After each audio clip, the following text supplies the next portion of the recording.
کہ اللہ کے پیارے محبوب نبی مکرم نور مجسم شفیع معظم صلی اللہ علیہ وآلہ وسلم نے فرمایا مسلمان کے مسلمان پر 5 حقوق ہیں، ان میں سے ایک یہ ہے کہ جب وہ سلام کہے تو آپ اس کا جواب دیں۔ اس میں سے دوسرا یہ ہے کہ جب وہ بیمار ہو جائے تو آپ اس کی تیمارداری کے لیے جائیں۔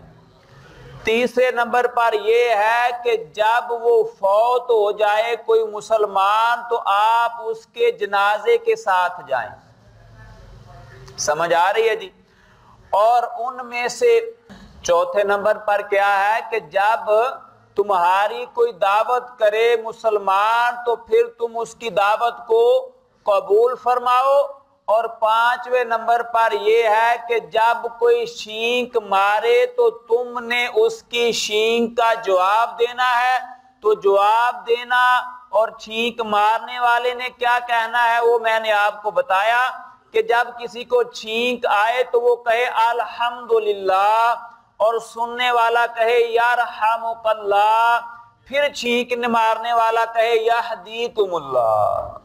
یہ چیزیں ہیں چھوٹی چھوٹی جن پر ہم غور و فکر نہیں کرتے، جو کہ ہمیں ان پر غور و فکر کر کے اپنی زندگی کو خوبصورت بنانا چاہیے۔ اور کام وہی ہے جو اللہ کی رضا کے لیے، کام وہ ہے جو اللہ کی رضا کے لیے، اللہ کی رضا کے لیے کیا کرو، وہ مالک راضی ہو جانا چاہیے۔ ٹھیک ہے جی؟